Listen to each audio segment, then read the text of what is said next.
తెలంగాణ విద్యుత్ సంస్థలో సుమారుగా 20,000 మంది ఆర్టిజన్ కార్మికులు ఉన్నారు. ఈ ఆర్టిజన్ కార్మికులందరినీ కూడా విద్యార్హతలను బట్టి కన్వర్షన్ చేయాలని చెప్పి ఈరోజు ఉమ్మడి కరీంనగర్ జిల్లా పెద్దపల్లిలో ఈ యొక్క సన్నాహక సభ ఏర్పాటు చేశాము.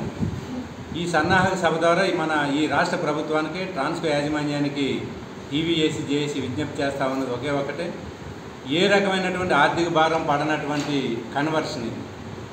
20,000 మంది ఆర్టిజన్స్ని కన్వర్షన్ చేయడం వలన రాష్ట్ర ప్రభుత్వం మీద కానీ అటు ట్రాన్స్కో, జెన్కో, డిస్కామ్ యాజమాన్యాల మీద కానీ ఏ రకమైనటువంటి ఆర్థిక భారం పడదు.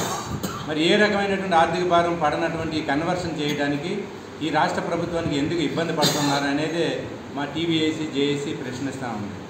అందుకోసమనే ఈ నెల 18వ తారీఖున 20,000 మంది ఆర్టిజన్స్ యొక్క కుటుంబ సభ్యులు అంటే భార్య, పిల్లలు, తల్లిదండ్రులతో హైదరాబాదులో భారీ బహిరంగ సభ పెడతాబోతున్నాం.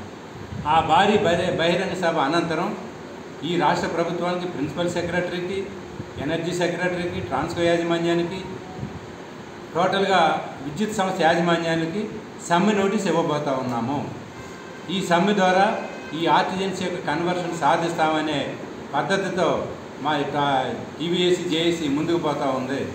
కానీ సమ్మెలోకి వెళ్ళక ముందే ఈ రాష్ట్ర ప్రభుత్వం జేఏసీ నాయకత్వంతో చర్చలు జరపాలి. మేము క్లియర్గా చెప్పబోతా ఉన్నాం, ఈ రాష్ట్ర ప్రభుత్వానికి, యాజమాన్యానికి ₹1 కూడా అదనపు భారం పడదు. మాతో గతంలో చేసుకున్నటువంటి 12(3) అగ్రిమెంట్ ప్రకారంగా వీళ్ళందరినీ కూడా కన్వర్షన్ చేయడానికి మీరు అగ్రిమెంట్ చేస్తున్నటువంటి అగ్రిమెంట్ని పక్కన పెట్టి కొత్తగా స్టాండింగ్ ఆర్డర్ అనేది ఒకటి తీసుకొచ్చి ఆ రకంగా కార్మికులని వెట్టి చాకరీ చేయించుకోవడం సరైనటువంటి పద్ధతి కాదు. రోజు రోజుకి సర్వీసులు పెరుగుతూ ఉన్నాయి, సబ్స్టేషన్స్ పెరుగుతూ ఉన్నాయి. గతంలో 4 చేసే సబ్స్టేషన్లు ఈరోజు ఇద్దరే ఉన్నారు, అనారోగ్యాలు పాలవుతూ ఉన్నారు. కానీ వీళ్ళని మట్టి మాత్రం ఖచ్చితంగా రాష్ట్ర ప్రభుత్వం కన్వర్షన్ చేస్తుంది అనే గట్టి నమ్మకంతో ఉన్నాం.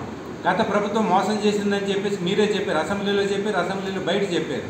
కానీ ఇప్పుడు మీరే స్వయంగా కాంగ్రెస్ పార్టీ అధికారంలోకి ఉంది, ముఖ్యమంత్రి రేవంత్ రెడ్డి గారు కూడా చెప్పారు. కాబట్టి ఖచ్చితంగా ఈ ఆర్టిజన్స్ని కన్వర్షన్ చేయాలనే ఉద్దేశంతో మేము ఈ సన్నాహక సభలు పెడతా ఉన్నాము.